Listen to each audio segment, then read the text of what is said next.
This week, it's maximum coverage of the minimum wage proposal. That's all just ahead on Your City Now.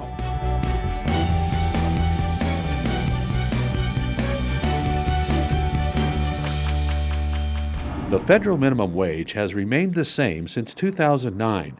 A study conducted by the National Low-Income Housing Coalition had astounding results.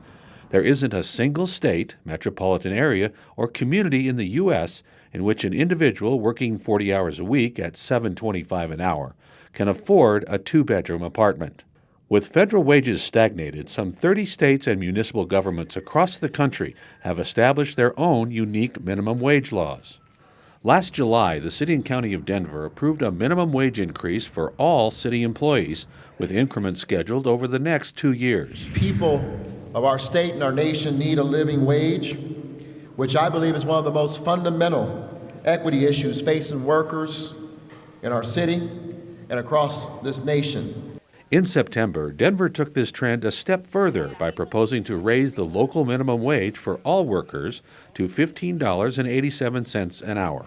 And here we are, a year later, with our second minimum wage proposal, first for those who served our city and today for the entire city.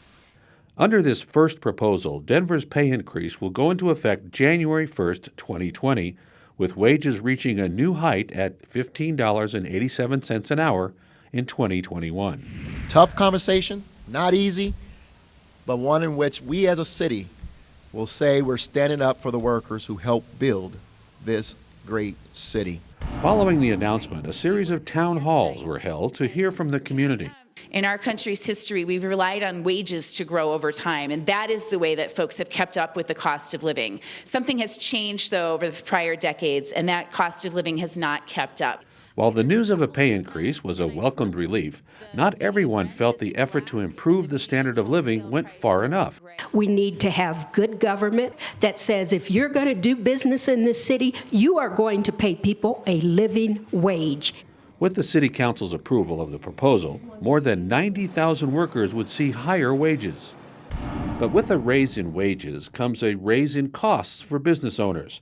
Critics of the wage increase argue that the bill would do more harm than good. We're going to see not only restaurant prices go up, but all the folks that the restaurants rely on to get their services done, those prices are going to go up as well. So it's not just food, you're going to see lots of other things continue to increase. So I don't believe this is going to help the cost of living in Denver. I think we're just going to continue to see it go up. Not all restaurant owners share the Restaurant Association's opinion. Adam Allman owns and operates the Game Lounge and welcomes the wage increase for a variety of reasons. You know, you want to have people that are working for you that are getting paid well, because then they're happier. Any sort of hit that I have to take financially, I hope to recoup because we're all doing better. And that's, just good for the community. After hearing feedback from the community, the proposal was adjusted and the escalation timeline was slowed. Denver would now see the minimum wage set at $15.87 in 2022. This will allow business owners more time to adjust to the changes. 11 ayes. Council Bill 1237 has passed. With thunderous applause in the council chambers, the proposal passed into law with an 11-0 vote, with 2 members absent. It is common sense to take a method and try it. If it fails, admit it frankly and try another, but above all, try something. Been working 40 years. What you're doing is amazing for women, for people of color. It's about the chance to stay in your city that you love. And it also happens to be history. Denver will see a minimum wage increase in just over a month, but this is not the end of the discussion.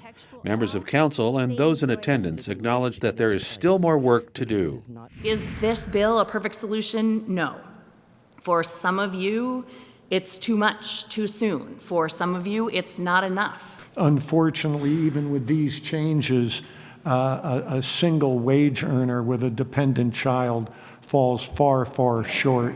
This is going to be difficult for small business. $15 is great to get to, but I'm going to be totally blunt with you. It is too late to already talk about $15 an hour. We need to start talking about what's next after 15. For updates on this story, keep watching Your City Now.